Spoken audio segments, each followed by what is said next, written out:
Face the Music, a pre-ELO song-by-song podcast, is sponsored by fine people like Rob Eben. This is Face the Music, a pre-ELO song-by-song podcast. Omnibus The Move.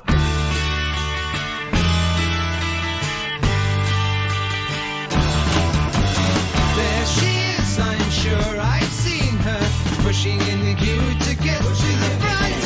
Join the ladies in my dream. I know the lovely part she'll play. Ring my bell and sail away. Come and take a ride on my omnibus. We can take you right to the terminus. Don't forget your ticket if you want to ride. Get you to belong inside. What's that song all about? Omnibus was released as the B-side of Wild Tiger Woman on August 30th, 1968. The Move thought it should have been the A-side and put partial blame for the failure of the track on this. It's the first record without bassist Ace Kefford. He left the band a few months earlier after a nervous breakdown due to drug use and over-touring. In the September 30th, 1994 Goldmine article by Ken Sharp, Roy said, Ace left because he couldn't handle it. Ever since the day we formed, none of us really got on very well with him. He was a very strange person. He was very aggressive, and Ace and Trevor used to have a lot of fights all the time. Are you waiting for the bus? Hi, I'm Eric Winsenson. And I'm Eric Paul Johnson. And this is the flip side to Wild Tiger Woman, isn't it? Yes, it is. Well, they produced this one. Yes. Producers showed up for it. Yeah. But the only really major problem with Wild Tiger Woman is the producer didn't show up. Otherwise, it wasn't that bad of a song. This is just something. They went, oh, the Beatles did Drive My Car, so we can't drive a car. How about an omnibus? Which is a big old word for bus. That's what bus is short for. Anyway, history of buses. We're not going to go off into the history of buses. You can go to Wikipedia. Or our first music episode of Christmas Carol Catastrophes, where we talk about a Christmas song that involves a bus. Yes. And some of it reminds me of a better song by another Birmingham band. Except they didn't want you to hop on their omnibus. They wanted you to hop on their roundabout. I'm aboard my roundabout. And that was a much better song. This is just a song. It sounds like Roy or whoever just wrote it going, we need a B-side for this stupid single that we barely recorded. And we'll do this. Okay, well, the lyrics are silly. The music is bland. And, well, we got a good guitar solo at the end.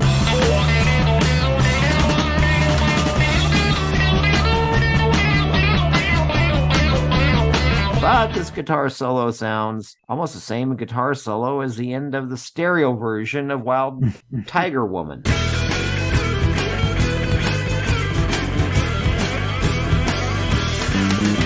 So I'm not really that happy with this one because it sounds like they're just going through the motions and just knocking something off because the record needed two sides. Well, buck up.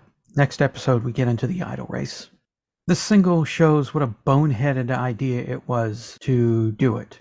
Most people associated with the Move thought it was a bad idea to release Wild Tiger or Wild Tiger Woman as the A-side. They thought the B-side was a much better song, but somebody who makes these decisions decided no, Wild Tiger Woman's the A-side, Omnibus, or as Roy says, Omnibus, as the B-side. Well, they released the single bombed, for good reason. Wild Tiger Woman, first heard it last week, and I thought it was okay. And my level of, it's okay, it's not so bad, didn't change as I put the episode together and heard the song a whole bunch more times. When I heard Omnibus for the first time a couple days ago, I liked it. I liked it right away. I thought, yeah, this is a way much better song. This should have been the A-side. Why? Whoever decided to make Wild Tiger Woman the A-side was, yeah, Roy and the rest of the band were right. It was a bad idea to release the single as it was. I love it. My only knock against it is the same problem I had with the songs from the live EP. It's the wah-wah guitar solo. I mean, it's not as obnoxious as it was on the live EP, but it's a lower level of obnoxious. So, I like the song. I don't like the guitar solo, but I like the song. I think it's a pretty damn good song. Well, I didn't care for it too much, but I do agree it should have been the A-side. Because Wild Tiger Woman, the way it was released, is a mess. Yeah. So, Yeah, it was. good song or not, it didn't come out sounding like a good song. So I don't think this would have gone anywhere anyways, just because I think most people would have just listened to it and went, okay, this sounds like everything else out at the moment. Well, yeah. There's not really anything special about Omnibus, and it probably still wouldn't have sold well. But at least most people wouldn't have sat there and went, what the hell is this? Well, that's the downside of a B-side. I get over 1,045s, and there's probably cute. I knew you would say that. And yes, it is cute. I know. But yeah, there's a handful of singles where I've listened to both sides. Usually it's people that I really like, so I want to know what the B-side is. And I think that's the problem with this single. You got Wild Tiger Woman on the A-side. I don't want to listen to what's on the B-side. If it's a bad A-side, nobody's going to listen to the B-side.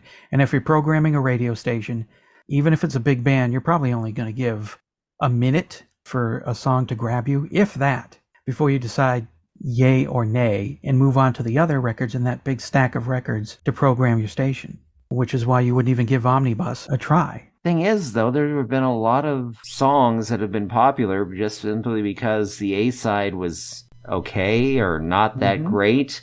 And then somebody flipped it over and went, hey, a good example is a little song called 13 Women and Only One Man in Town that Bill Haley released back in 1954. Last night I was dreamed about the H-bomb. Well, the bomber went off and I was caught. I was the only man on the ground. There was 13 women and only one man in town. And as funny as it may be, the one and only man in town is me. With 13 women and me, the only man around. And at some point, somebody decided to make a movie using the flip side. 1, 2, 3 o'clock, 4 o'clock, rock. 5, 6, 7 o'clock, 8 o'clock, rock. 9, 10, 11 o'clock, 12 o'clock, rock. We're gonna rock around the clock tonight. Put your glad rags on, join me home. We'll have some fun when the clock strikes 1. We're gonna rock around the clock tonight. We're gonna rock till broad daylight. We're gonna rock around the clock tonight. Well, then you got Rock Around the Clock, which... Yeah. You know, my dad liked both sides of that record, but 13 Women's not a bad song. No, it's not. Got a great guitar part on it, too. And it's an amusing story in the song. Yeah, some guy having a dream about repopulating the earth. Yeah, I mean, if you find nuclear holocaust and him and only 13 women are left on the planet amusing, then yeah, it's amusing. Yeah, but Rock Around the Clock was the toe tapper. It was, yes. Yeah. I mean, that sounded a lot like some of the other songs that he had done that had been minor hits, and like Shake, Rattle, and Roll and Dim Dim the Lights. And yeah. So, Rock Around the Clock, there's the big one. And that's what I was getting to, that if somebody had flipped it over, maybe this could have been a hit, because I was going to go with Black Water. That was a B-side. Oh, black water, keep on rolling. Mississippi moon, won't you keep on shining on? Oh, black water. And if we're going into the puffier, light 70s rock, Just When I Needed You was the B-side. You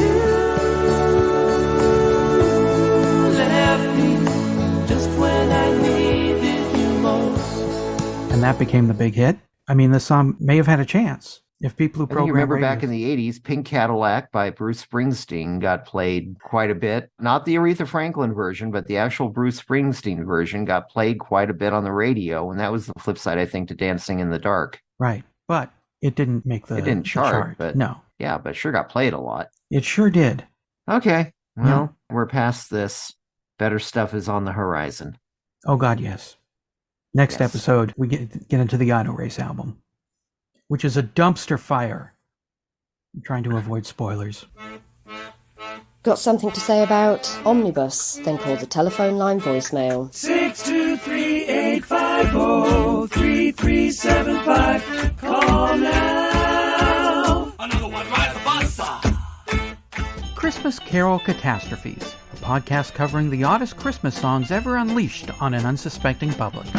Enjoy the podcast? Then let us know with the universal expression of love, cash. You get swell extras when you subscribe at patreon.com/ELOpod. For $1, $2, or $3 a show, you get expanded episodes that include more conversation, discussion about remakes, full lyrics reading, ELO origin story, and other goodies you can only hear in the expanded episodes through a Patreon subscription. Help a poor man build a pretty dream, and give us lots of money at patreon.com/ELOpod.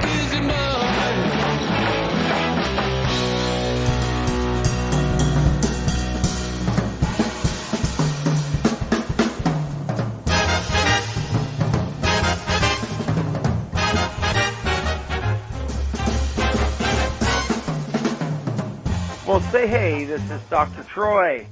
My thoughts on Omnibus. Well, this song, I love it. It reminds me of a mashup between the Beach Boys and the Who. If the Beach Boys had decided to go for a more rock-oriented sound, and if the Who had had a little more of a pop sensibility. But yeah, the harmonies especially remind me of the Beach Boys, and the melody and the instruments remind me of a 60s Who song. Definitely, Bevan's drumming is incredible, and it propels the song, and Roy Wood's extended guitar solo, amazing. Adding a little touch of psychedelia to what is an otherwise more pop-oriented song. So definitely another winner from The Move. Well, I'll talk to you next week.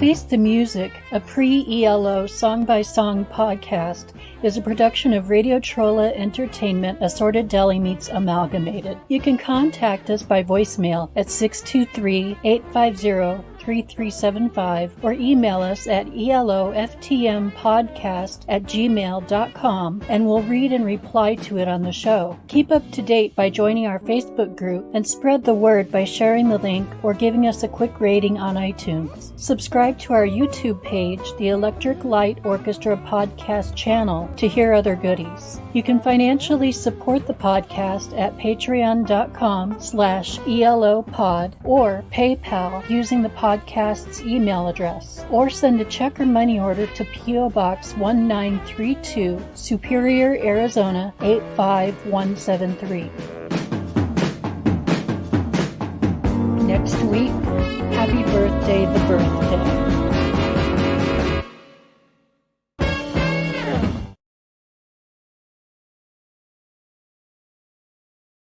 Omnibus, or as Roy says, omnibus. I can't get myself to say it wrong the way he says it. Omnibus. There it is.